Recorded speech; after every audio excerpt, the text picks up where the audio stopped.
오늘 성가대가 다른 때보다도 또 대곡을 하셨네. 다시 한번 우리 박수 한번 합시다. 할렐루야.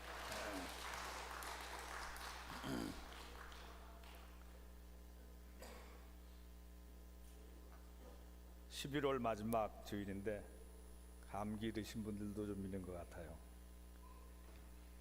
근데 이 마음의 감기라고 빗대어 말하는 그런 질병이 있습니다. 마음의 감기, 무슨 병일까요?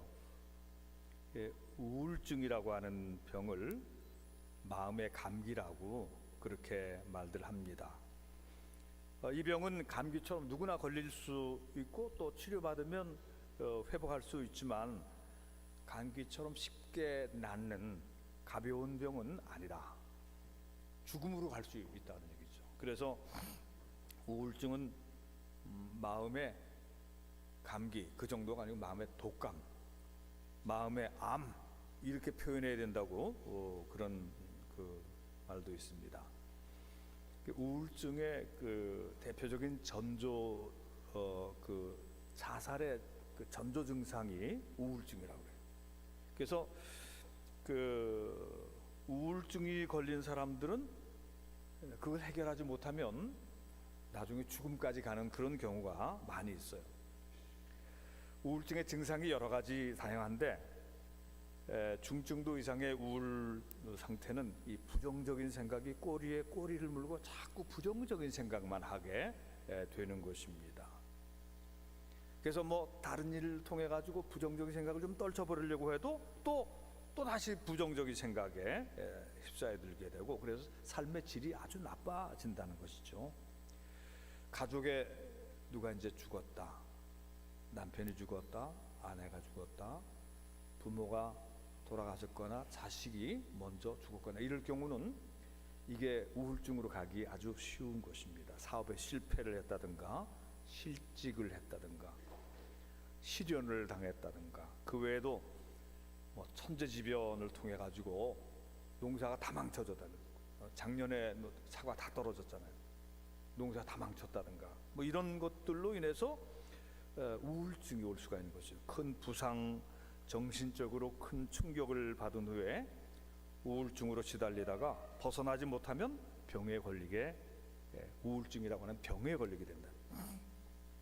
WHO라고 하는 그 세계 보건기구는 한국의 우울증 환자를 한 200만 정도로 추정을 했다고 그래요.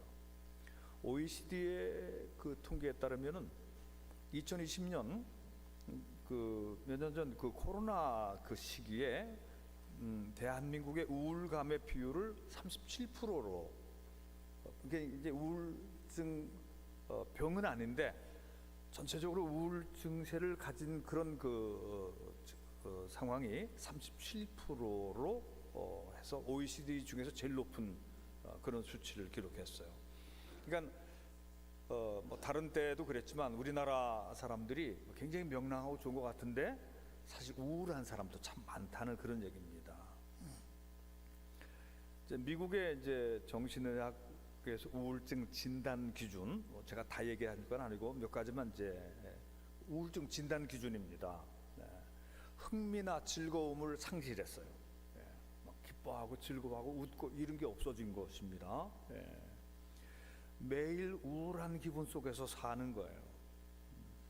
그러니까 특별히 그 말하자면 체중 조절하려고 그러지도 않는데 살이 자꾸 빠지는, 또 그러다가 폭식을 하기도 하고 거식증에 걸리기도 하고 그러는 경우, 어떤 때는 불면에 시달리고 어떤 때는 너무 잠에 그냥 아예 취해 있거나 이런 두 가지 면이 다 같이 나타난다고 하는 것입니다.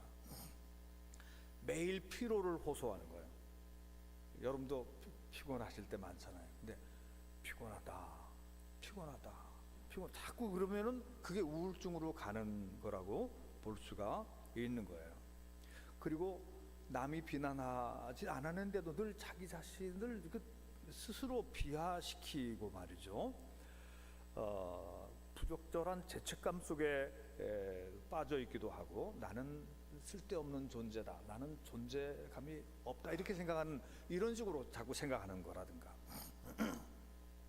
죽음에 대한 그 반복적인 생각을 자꾸 하게 되는데, 우울증 환자의 3분의 2 정도는 자살을 자주 생각을 하는 거예요. 자살, 어떻게 죽을까, 죽어버릴까. 그리고 10% 15% 정도는 실제로 자살을 시도하는 거예요.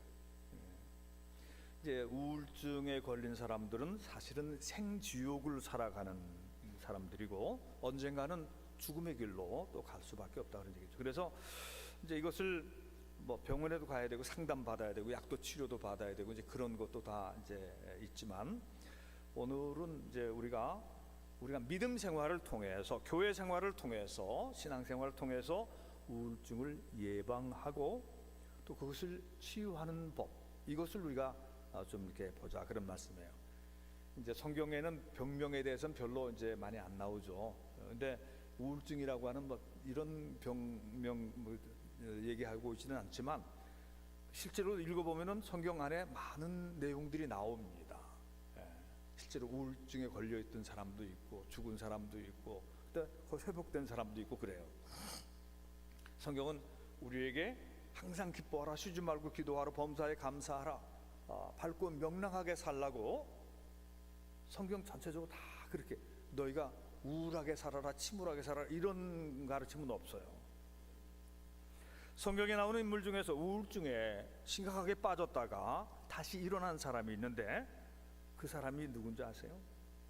여러분들 아시는 사람이에요. 모세와 더불어서 구약 시대의 예언자 중에 대표적인 사람, 엘리야. 여러분 그 열왕기상 17장, 18장, 19장, 뭐 21장 이렇게 엘리야의 얘기 쭉 많이 나옵니다. 엘리야는 아주 그 시대가 타락하고 음란한 우상 숭배로 하나님을 믿던 신앙이 다 쇠했던, 참된 선지자들은 시도 찾아볼 수 없게 사라지고 전부 바알 우상 숭배로 치달았던, 그리고 거기에 아합 왕과 그의 왕비, 그의 그 아내 이세벨, 강교한 이세벨이 나라를 다 망치고 있던 이제 그런 시대예요. 그때 하나님의 성령이 임하셔서 엘리야를 부르십니다. 엘리야에게 가서, 아합 왕에게 가서 선포하라. 그래서 내가 이제로부터 선언하지 않으면 이 땅에 비가 내리지 않을 것이요, 비도 이슬도 내리지 아니할 것이요. 이스라엘은 우리나라에 보다도 그 강우량이 반밖에 안 되는데, 그나마 비가 안 오면 그러면 이제 큰일 나는 것입니다. 근데 그게 3년 반 동안에 비도 오지 않고 이슬도 내리지 않는 그런 극심한 가뭄의 재앙이 내린 것입니다. 이때는 엘리야가 3년 반 동안 숨어 있었어요. 은거해 있었어요. 여러분 아시잖아요. 사르밧 과부의 집에 숨어 있었어요. 그러다가 하나님께서 그를 이제 나타나게 하시고 갈멜산에서 850명의 바알 그리고 아세라 선지자들과 종교 대결을 벌입니다. 갈멜산에 두 제단을 쌓았어요.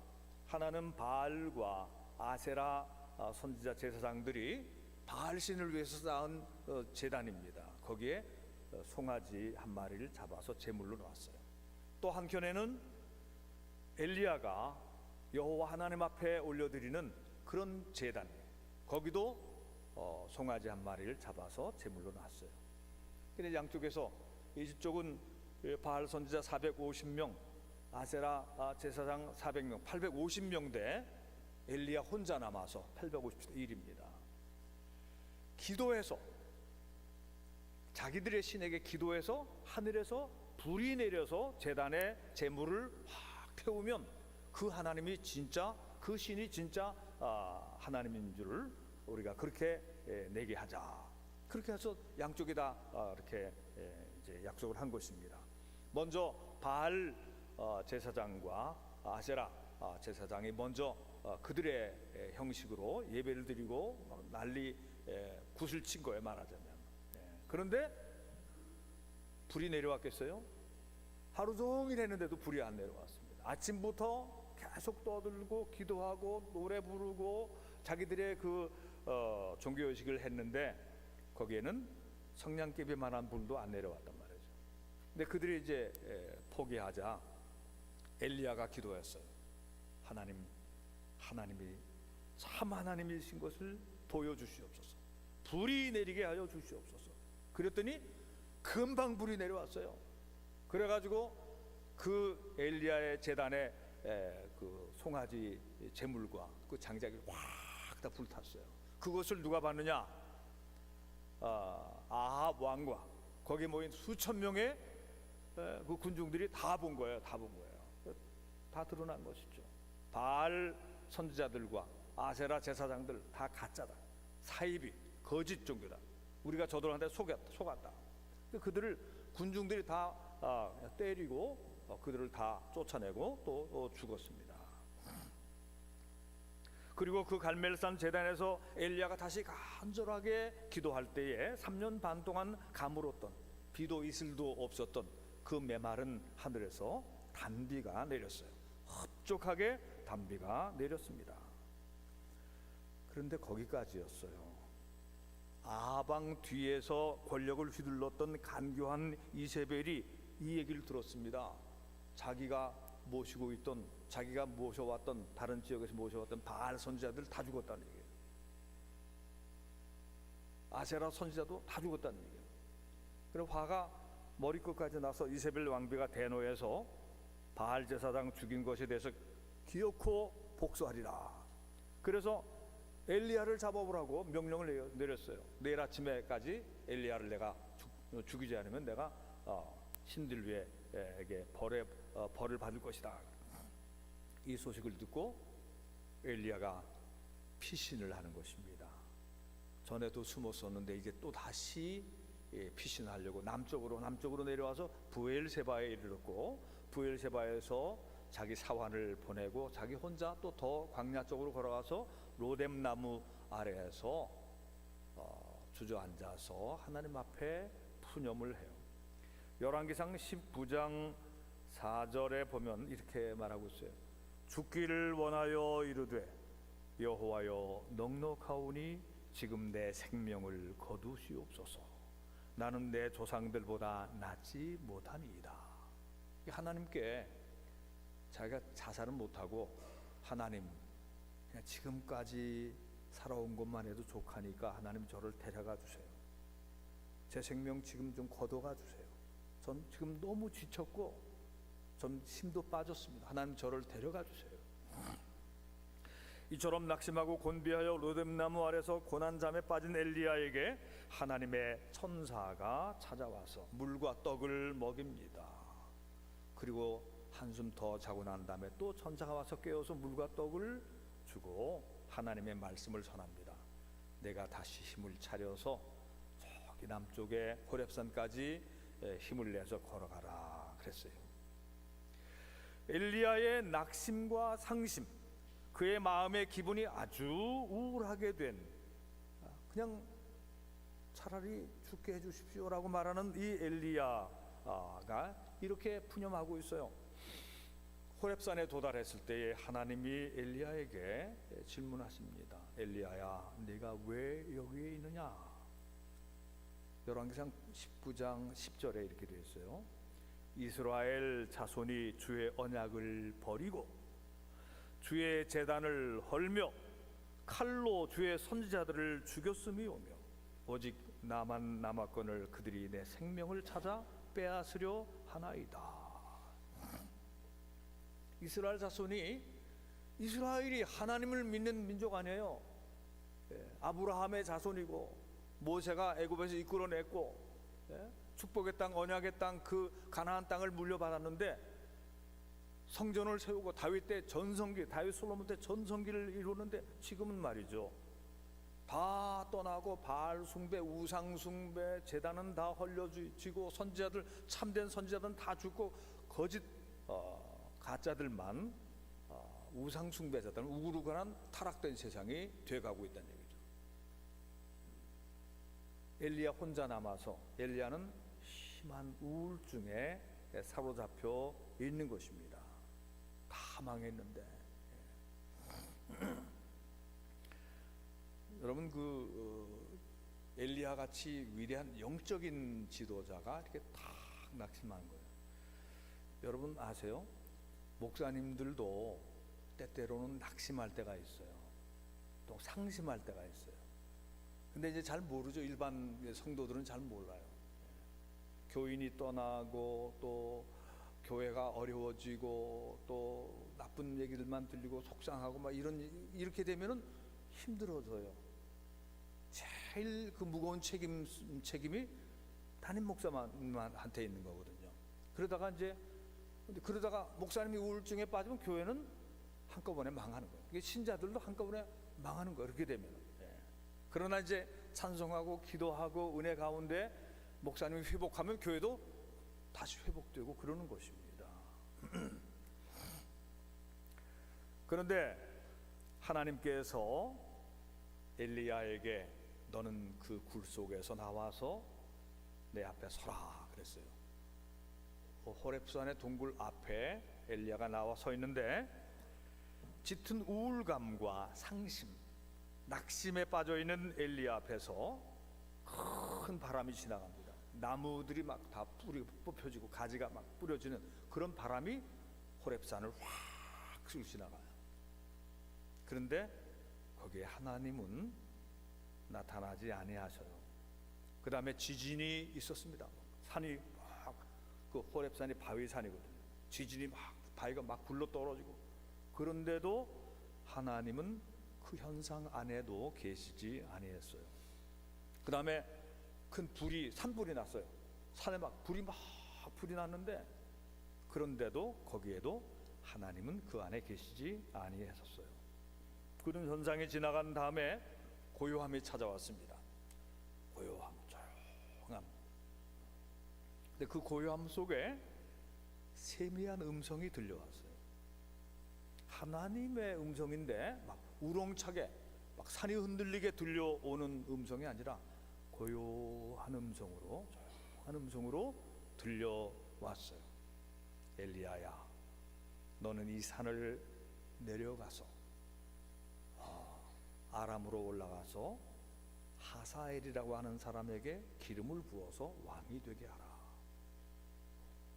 그 다음에 예후 장군에게 가서 기름 부어서 그가 이스라엘 왕이 되게 하라.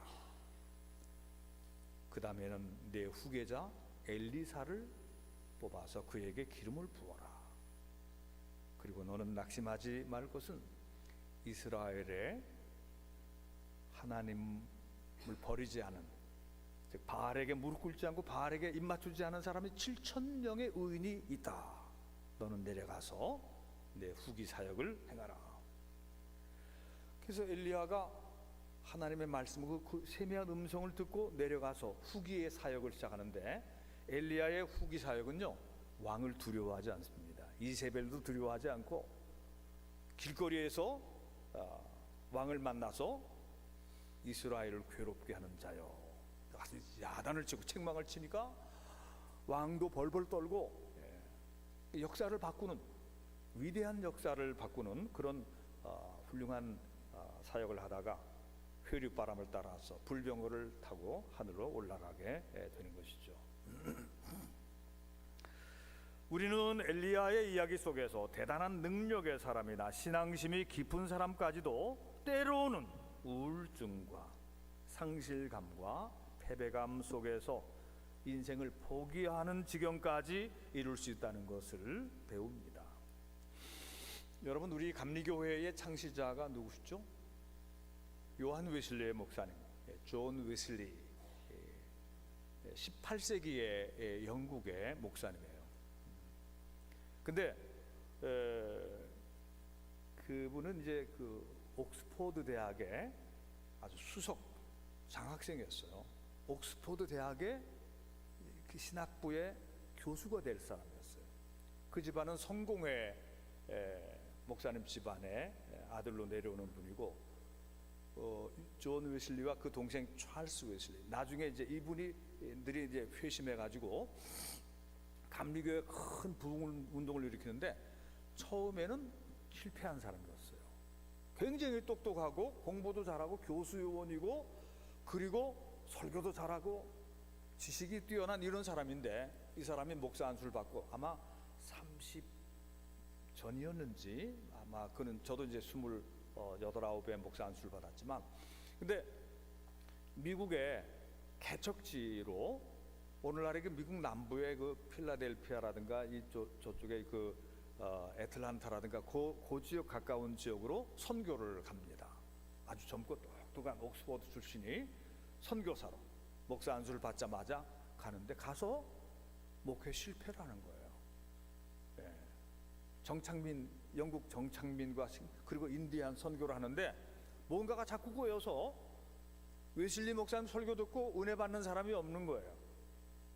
기존에 모이던 교회 교인들도 떨어져 나가고 시험에 들고 별로 이렇게 존경도 못 받고 여러 가지 일들이 잘 안 되자 이 존 웨슬리 이 젊은 목사님이 조용히 짐을 싸가지고 영국으로 돌아옵니다. 조용히 돌아와요. 큰 죄를 진 것도 아닌데 속으로 나는 실패했구나. 그러고서는 돌아와요. 돌아와서 이제 런던에서 이제 여러 달을 지내는 것이죠. 나는 실패자구나. 내가 뭐가 부족한가? 왜 내 설교나 내 목회가 잘 안 되는 건가? 깊이 뉘우치면서 자괴감 속에 또 우울증 속에 터덜터덜 누가 와서 설교해 달라고 또 요청하는 데도 없고 하니까 터덜터덜 다니다가 어느 날 1738년 5월 24일 저녁 밤 9시쯤 되는 그런 시간이에요. 올더스게이트라고 하는 런던의 어떤 거리는 말이죠. 우리나라의 종로 2가 뭐 이런 데 같은 그런 거리예요. 거기에 작은 성경 공부 모임, 작은 기도회 모임이 있었는데 거기에 가서 뒷자리에 앉은 겁니다. 이 뛰어난 목사님이 실패하고서 자괴감 속에 저 뒷자리에 앉아가지고 말씀을 듣고 있는데 사회자가 루터의 로마서 서문을 읽고 있을 때에 이상하게 마음이 뜨거워지는 그런 체험을 하게 되는 겁니다. 성령께서 그에게 임하신 거예요. 하나님은 나를 사랑하시고 나는 하나님의 자녀다. 그리스도께서 나를 위해 죽으시고 내 죄가 십자가에 못 박히고 깨끗하게 씻음을 받았다. 나는 하나님의 자녀다. 하나님이 나를 부르셨고 하나님이 나를 사랑하신다.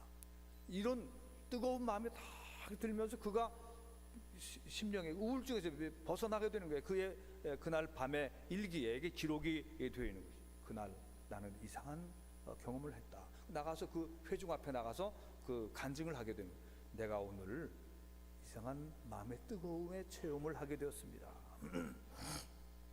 그때 이후로 웨슬리의 삶이 바뀌게 되는 거예요. 똑같은 웨슬리인데 설교를 할 때 사람들이 웨슬리의 설교에 마음이 감화가 돼서 알코올 중독자가 회개하고 도둑, 거짓말, 사기꾼 이런 사람들이 회개하고 교회로 나오고 탄광촌에 가서 설교하니까 그 노동자들이 새 힘을 얻고 시장과 또 달동네가 설교하니까 많은 사람들이 새 힘을 얻고 그래서 웨슬리의 설교와 이 역사가 수천 명, 수만 명이 그 당시에 인구가 희박하던 그런 시대에도 수천 명, 수만 명이 웨슬리의 설교를 듣기 위해서 모였고 이것이 감리교 운동이 되는 것입니다.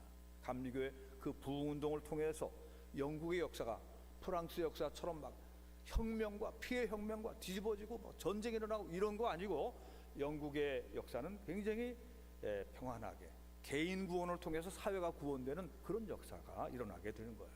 그리고 나서 그것이 미국으로 와서 미국의 영적인 큰 부흥을 이루고 그 미국에서 선교사들이 와서 한국 감리교회가 생겨나게 되는 것이죠. 한국 감리교회는 한 교단이 만들었는데 이렇게 큰 교회가 된 거예요. 이 장로교회는 여러 교단이 들어와서 6개 교단이 들어온 거예요. 감리교회는 한 교단이 들어와 가지고 이렇게 된 겁니다. 이런 그 역사가 일어났어요. 여러분, 사랑하는 여러분들도 하나님의 세미한 음성을 듣는 중에 예배와 오늘 여러분들이 주의를 지키기 위해서 왔잖아요. 이 예배를 통해서 기도회 중에 역사하시는 주님의 만져주심. 이게 사람이 부모가 자식을 이렇게 어루만지면서 괜찮아 힘내 이래도 용기가 되고 위로가 되는데, 우리 주님께서 성령을 통해서 여러분의 마음을 만져주세요. 우리 심령을 만져주세요. 터치해 주시는 거예요. 위로해 주시는 거예요. 마음이 뜨거워지고 상처가 치유가 되고, 나는 아무것도 아니다, 나는 뭐 이게 살 필요가 뭐 있나 이 생각했던 이 사람들이, 나는 하나님의 큰 은혜 가운데 하나님의 자녀고, 나는 하나님이 나를 선택했고 하나님이 나를 존귀하게 세우신 이런 그 책임감, 이런 소명감 속에서 사람이 바뀌게 되는 것입니다. 여러분의 인생에 지금 겪고 있는 모든 종류의 우울증과 상처, 낙심과 패배감들, 이런 것들을 주님의 만져주심과 성령의 체험을 통해서 완전히 치유받기를 주님의 이름으로 축원합니다. 우울증을 즐기면 안 돼요, 여러분. 우울한 삶을 그거를 그냥 방치해도 안 되는 것입니다. 부모가 우울하면 자식은 100% 우울하게 되는 거예요. 자식이 불행하게 되면 말이죠, 그러면 또 부모도 불행하게 되는데, 이것은 방치하면 안 된다 그런 얘기죠. 근데 여러분, 이제 잠언 1장 7절을 한번 봅시다. 잠언 1장 7절 다 같이 읽어보십시다. 여호와를 경외하는 것이 지식의 근본이거늘 미련한 자는 지혜와 훈계를 멸시하느니라. 그러니까 근원이 뭐예요? 여호와를 경외하는 것이 지식과 지혜와 힘의 근원이다, 그런 얘기입니다. 이거를 우리가 분명히 알아야 돼요.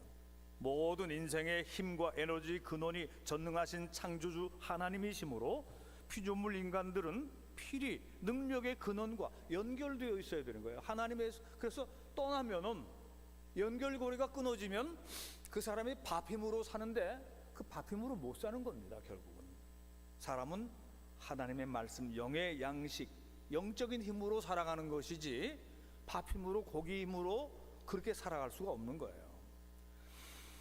여러분, 여러분 집에 냉장고도 있고 텔레비전도 있고 온풍기도 있고 보일러도 다 돌아가는데 전기가 다 나갔다 생각해 보세요. 전기 코드에 뽑혀 있다고 생각해 보세요. 다 중단돼요. 그러면 아무리 좋은 기계, 아무리 비싼 그런 그 장치가 다 돼 있다 하더라도 다 누리지 못하게 되는 거예요. 우리 인간이 하나님께로부터 오는 전능한 하나님으로부터의 은혜의 그 힘, 힘의 근원에서부터 딱 분리가 됐다고 생각하면, 나는 하나님 안 믿어, 교회 안 나가, 신이 어디 있어, 이렇게 단절되면은 그럼 그 사람은 생명이 끝나는 거예요. 최고의 기기를 가지고도 인생을 제일 살 수가 없다, 그런 얘기입니다. 여러분들 자녀들에게 이 원리를 얘기해 주세요. 공부 열심히 하는 거 중요한데 공부 아무리 열심히 해도 하나님을 안 믿으면 말짱 아무것도 아니다, 그 얘기를 해줘야 됩니다. 공부도 하고 열심히 살아가되 하나님을 믿어야 된다. 안식일을 지키고 아빠와 엄마와 교회 같이 나가자. 신앙생활을 해야 네가 잘 되는 거다. 엄마하고 아빠가 목숨 걸고 너한테 얘기하는 거다, 이렇게 얘기해야 되는 것입니다, 여러분. 내비게이션이 있으면은 우리가 길을 잘 찾아갈 수 있어요. 근데 내비게이션을 잘못 이렇게 입력해서 뭐 엉뚱한 비슷한 장소인데 비슷한 이름인데 다른 이름을 찍어 놓으면 말이죠, 딴 데 빙빙 돌다가 시간 낭비, 가솔린 낭비, 지치고 맙니다. 우리 인생의 진정한 내비게이션, 진정한 우리 인생의 지도, 나는 길이요 진리요 생명이니 나로 말미암지 않고는 아버지께로 올 자가 없느니라. 우리의 인생에 인도하시는 분은 주님이시다. 성령께서도 우리 길을 인도하신다. 이것을 믿으시기 바랍니다. 주님이 우리 길을 인도하셔야 우리가 평안하게, 합당하게 올바른 길로 천국에 가게 되는 것이죠. 갈라디아서 6장 7절부터 10절을 보십시다. 같이 읽을까요? 한 절씩 교독합니다. 7절 제가 읽겠어요. 스스로 속이지 말라. 하나님은 업신여김을 받지 아니하시나니 사람이 무엇으로 심든지 그대로 거두리라. 8절. 자기의 육체를 위하여 심는 자는 육체로부터 썩어질 것을 거두고 성령을 위하여 심는 자는 성령으로부터 영생을 거두리라. 우리가 선을 행하려 낙심하지 말지니 포기하지 아니하면 때가 이름에 거두리라. 그러므로 우리는 기에 있는 대로 모든 이에게 착한 일을 하되 더욱 믿음의 가정들에게 할지니라. 아멘. 그러니까 성령의 뜻에 따라서 시간도, 물질도, 에너지도, 우리의 모든 노력도 그렇게 써야지. 성령의 뜻에 따라, 하나님의 뜻에 따라 써야지. 목표를 잘 둬야지. 허무한 인생, 육체에 따라서 힘을 쓰고 시간을 보내고 에너지, 돈 뭐 이런 거 다 보내면 거기에는 거둘 게 없다. 허무한 것밖에 거둘 게 없다. 전도서 1장 8절을 읽으십시다. 전도서 1장 8절 시작. 모든 만물이 피곤하다는 것을 사람이 말로 다 할 수는 없나니 눈은 보아도 족함이 없고 귀는 들어도 가득 차지 않나도다. 아멘. 사랑하는 성도 여러분들이요, 여러분들이 얼마나 피곤을 많이 느끼고 삽니까? 정말 피곤한 인생이에요. 그렇기 때문에 우리가 사실 힘의 근원이신, 우리에게 위로도 주시고 새 힘도 주시고 다시 일어나 걷고 뛰게 하시는 하나님을 우러러 바라봐야 한다는 것이죠. 텔레비만 본다고 해서 새 힘이 나는 게 아니거든요. 핸드폰 게임 한다고 해서 힘이 나는 게 아니거든요. 주님을 바라봐야 되는 거예요. 자, 제가 오늘 이제 말씀을 정리해 갑니다. 항상 주를 바라보며 매일 기도하며 살면 새 힘을 얻습니다. 말씀을 즐거워하며 매일 묵상하며 살면 새 힘의 충전을 받고 지혜도 얻게 됩니다. 여러분, 안식일을 지금 잘 지켰어요. 근데 가끔씩 오는 사람도 있어요. 한 주간씩 걸러서 오면 안 됩니다. 안식일을 철저히 지켜야 됩니다. 그걸 형식이라고 생각하면 안 돼요. 안식일을 잘 지키면서 하나님 안에서 쉬고 즐기는 시간을 계획하고 그렇게 살아야 됩니다. 안식일을 딱 세우고 그리고 살아가야 되는 거예요. 여러분들에게 따라서 이제 은행에 여러분들의 잔고가 얼마나 있고 재산이 얼마나 다 있겠죠. 그걸 늘리는 거 좋아요. 그런데 늘리려고만 하지 말고 선하고 착하게 잘 쓸 생각을 해야 되는 것입니다. 언제까지 늘리겠어요? 늘려봤자 나중에 다 물려주려고 해도 세금으로 다 나가고 또 다 자기 뜻 밖으로 나가게 되는 거예요. 자기 시대에 선하고 착하게 잘 활용할 수 있는 그런 시기가 있는데 언제나 그런 시기는 아니에요. 가족 친구들과 즐거운 일을 계획하며 행복한 시간들을 만들어 보시기를 바랍니다. 만들어 가셔야 되는 거예요. 근심 걱정 염려를 다 주님께 맡겨드리고 믿음 안에서 밝게 살도록 노력이 다 되는 건 아니지만 이것도 노력의 차원도 필요한 거예요. 근심 걱정 염려를 다 주님께 맡겨드리고 믿음 안에서 밝게 살도록. 여러분 한번 옆에 사람하고 이렇게 한번 웃는 얼굴 이렇게. 근데 이제 살다 보면 짜증이 이렇게 돼서 짜증 얼굴을 오래 하면은요 주름도 그렇게 갑니다. 짜증 얼굴 주름이 생기는 거예요. 근데 어려움을 당했거나 외로운 사람을 하나씩 찾아가서 작은 도움과 친절을 베풀려고 계획을 세우세요. 계획을 세우고 그런 일을 해보세요. 저 그런 거 잘 하고 있어요. 내가 누구한테 전화하면 내가 누구한테 한번 용기도 주고 한번 밥도 한번 같이 먹자고 그러고 그러면 좋겠지. 이렇게 해서 뭘 만들어내는 것이나 미팅을 만들어내는 거, 의미 있게. 혼자 밥 먹지 말고. 혼밥이 그렇게 좋은 게 아닙니다. 너무 낙심되고 힘들고 화날 때에도 말이죠, 분을 내거나 감정 폭발시키는 대신 감정 폭발하기 직전에 기도하세요. 하나님, 제가 화도 나고 막 짜증도 나고 신경질 나고 막 그러는데 도와주세요. 성령님께서 제 마음을 주장해 주세요. 이렇게 기도하면 됩니다. 하나님께서 들어주세요. 그러면 화가 나다가 탁 그쳐져요. 나쁜 감정, 우울한 감정도 탁 하나님께서 새롭게 해주세요. 여러분 그거 위해서 기도해 보세요. 큰 일만을 위해서 기도하지 말고 그렇게 기도하면 됩니다. 이제 오늘 말씀 두 개를 읽고 마칩시다. 빌립보서 4장 4절부터 9절, 빌립보서 4장 4절부터 7절까지만 함께 읽겠어요. 시작. 주 안에서 항상 기뻐하라. 내가 다시 말하노니 기뻐하라. 너희 관용을 모든 사람에게 알게 하라. 주께서 가까우시니라. 아무것도 염려하지 말고 다만 모든 일에 기도와 간구로 너희 구할 것을 감사함으로 하나님께 아뢰라. 그리하면 모든 지각에 뛰어난 하나님의 평강이 그리스도 예수 안에서 너희 마음과 생각을 지키시리라. 아멘. 데살로니가 5장 16절부터 22절까지 함께 읽겠습니다. 항상 기뻐하라. 쉬지 말고 기도하라. 범사에 감사하라. 이것이 그리스도 예수 안에서 너희를 하나님의 뜻이니라. 성령을 소멸하지 말며 예언을 멸시하지 말고 범사에 하려 좋은 것을 취하고 어떤 모양이라도 버리라. 아멘. 여러분들이 짜증낼 수 있는 상황에서 웃고 감사하고 긍정적이고 은혜의 말을 전할 수 있다면 여러분들의 자녀들도 따라가게 될 것입니다.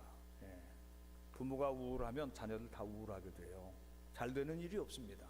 여러분들이 웃고 기도하고 감사하고 용서하고 칭찬하고 격려하고 그러면 여러분들의 자녀도 또 여러분들의 친척도 친구들도 다 그렇게 변화되게 될 거예요. 주 안에서 항상 기뻐하고 행복한 삶을 살아가는 복독의 모든 성도들 되시기를 주님의 이름으로 축원합니다. 기도합시다.